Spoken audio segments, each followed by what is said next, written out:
महाराज जी, आपके चरणों में कोटि कोटि प्रणाम। महाराज जी, मैं जब भी नाम जप करता हूँ तो गलतियां मेरे सामने बार बार आती हैं। क्योंकि वो डिलीट हो रहे हैं, वो नष्ट हो रहे हैं। उन पर आसक्त मत होना, दोबारा वो पुनरावृत्ति मत करना, वो निकल रहे हैं। ये सबके लिए सिद्धांत है। जब हम भजन करेंगे, जैसे देखो यहां बैठे हो तो कूड़ा तो नहीं दिखाई दे रहा, अभी हटो, झाड़ो, सोहनी लगाओ, फिर देखो कूड़ा। सोहनी लगाने के बाद आपको साफ नजर आएगा, फिर पोछा लगाओ तो फिर गंदा नजर आएगा ना, जब पोछा ऐसे करोगे। ऐसे ही अभी सब कूड़ा जमा हो रहा है अंदर, भजन नहीं कर रहे ना, तो ये सब कूड़ा जमा हो रहा है। हर समय गंदी बातों का चिंतन, रुपए का चिंतन, पद का चिंतन, राग द्वेष का चिंतन, ये सब। और जब हम नाम जप करते हैं, अब वो गंदगी निकलेगी, क्योंकि निर्मल मन होने पर भगवत साक्षात्कार होता है। निर्मल जन मन सो मोहि पावा, मोहि कपट छल छिद्र न भावा। तो निर्मल मन कैसे होगा? ये जो नाम जप है ये मन को साफ करता है। तो जब भजन करना शुरू करेंगे तो आपके सामने गंदी, जितनी गंदी बातें हैं जो जो भरी है, अब ऐसा नहीं कि केवल गंदी ही बात आएगी, अगर उसमें अच्छी बात भरी तो वो भी आएगी। तो अच्छी बात जो है उसको तो स्वीकार कर लिए, और जो बुरी बात है, जो धर्म विरुद्ध है, उसको हम ना तो द्वेष किया, ना राग, ना बुरा माना, ना अच्छा, बस निकल गए। अगर बुरा मानोगे तो रुक जाएंगे। जैसे कोई आदमी जा रहा है, उसको छेड़ दो, द्वेष पूर्वक छेड़ दो तो रुक जाएगा, झगड़ा शुरू हो जाएगा। और प्रेम पूर्वक छेड़ दो तो वो रुक जाएगा। वो जो वृत्ति आई उससे न राग न द्वेष, वो निकल रहे हैं। राधा राधा राधा राधा राधा, वो निकल गए। ये क्यों आ रही, ये क्यों ऐसा है, अरे ऐसा क्यों, वो रुक जाएंगे। उसकी सत्ता हो गई, जबकि उसकी सत्ता नहीं थी, आपने सत्ता दे दी। राग या द्वेष पूर्वक चिंतन, राग माने उसका सुख भोगते हुए उसमें डूब जाना। जैसे कोई बात आई तो बात में सीन भी होती है।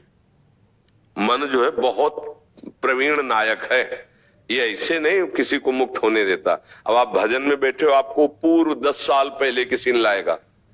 उस समय तुमको देखो ये खवाया था, कितना स्वाद मिला था, फिर खाया जाए ना। ये भोगा था, कितना सुख मिला था, फिर भोगा जाए ना। अब वो माला तो गौड़ हो गई, उसमें तन्मय होगा। अब प्रवीण साधक है तो जलने लगा कि यार ऐसा क्यों आता है, और अगर भी सही साधक है तो उसी में फिसल जाएगा। दोनों गलत है इस समय, केवल दृष्टा भाव से नहीं। एक गलती हो गई थी, उसको पुनरावृत्ति नहीं करते, नहीं मुझे चाहिए, अंदर से डांट रहा, नहीं राधा राधा राधा, वो निकल गए। क्यों आ गया? वो है उसमें, स्टॉक में रखा है। बहुत सुखद है तो रोक लिया, दुखद है करके उस पर द्वेष किया तो रोक लिया। न राग न द्वेष, उदासीन नाम जब कर रहे और निकल रहा है, पूरा हृदय निर्मल हो जाता है। साधक अगर सत्संगी नहीं है तो वो आगे भजन नहीं कर पाता, क्योंकि उसको लगता है भजन ना करने पर तो बड़ा अच्छा रहता है, भजन करने पर बहुत गंदी गंदी बातें आती हैं। और भजन बढ़ाओगे तो भगवान पर गंदी बातें फेंकने लगेगा, बड़े बड़े महापुरुषों पर गंदी बातें आरोप करने लगेगा मन। बस चुपचाप रहना। वो बेईमान फंसाना चाहता है आपको, हर स्थिति में आपको गिराना चाहता है। युक्ति से मुक्ति होती ना, ये युक्ति लिखी हुई नहीं है, ये आंखें पड़ी हुई है। हम कई बार कहा है कि अपने लोग मन की पीएचडी किए, बचपन से इसी को पढ़ते रहे, मन को।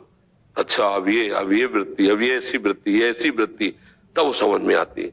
तो अब ये जैसे आप उससे, अब वो दूसरी तरह से बहे, उनको क्या मिला भजन से? वो किसी महापुरुष पर, कहीं ना कहीं कहो प्रभु पर है भी कि नहीं है, हमारी बात सुनते अविश्वास पैदा कर दे, संशय पैदा, कुछ नहीं सुनना। पागल आदमी है। जैसे आदमी को बंधन प्राप्त होने वाला हो तो फिर वो बावरा बन जाता है, कैसे छूटूं, अभी तक तुम्हें बंधन में रखा, अब तुम उसे बंधन में, मन को अधीन करना है ना, अब वो पागलपन पैदा करेगा। इसलिए बहुत शांत, बहुत शांत, बहुत सावधान। सही सलाह, पहले निर्णय करो कि गलत है या सही। कैसे? शास्त्र सम्मत, गुरु सम्मत। अगर वो सलाह दे रहा है तो धन्यवाद, उसकी बात मान लेते हैं। अगर गलत दे रहा है तो फिर नहीं। अगर ना आप करते रहे तो कुछ नहीं कर पाएगा। अगर अंदर से आपके अंदर सुखद भाव आ गया तो मुंह से ना बोलोगे, वो क्रिया हो जाएगी, वो आपको घसीट के रोन देगा। समझ रहे? अंदर से ना की बात कर रहे हैं। नहीं चाहिए, बहुत हो गया, जन्म जन्मांतर तूने मुझे इन्हीं भोगों में, इन्हीं विषयों में फंसाया है, अब नहीं हो सकता, अब गुरु कृपा है, मैं सहूंगा। अब तू चाहे जितना कष्ट दे, मृत्यु से बढ़कर नहीं दे सकता, मैं इसे सहूंगा और भगवान की प्राप्ति करूंगा। खत्म। सह जाओगे। ये निकल रहा है, परेशान मत होना। देखो कांटा निकलने में भी कष्ट देता है और गड़ने में भी कष्ट देता है। नहीं देता।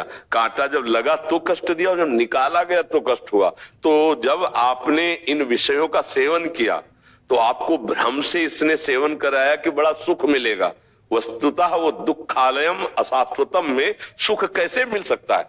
भगवान ने जिसकी रचना की इसका नाम रखा दुखालयम अशाश्वतम। हर चीज यहां नाशवान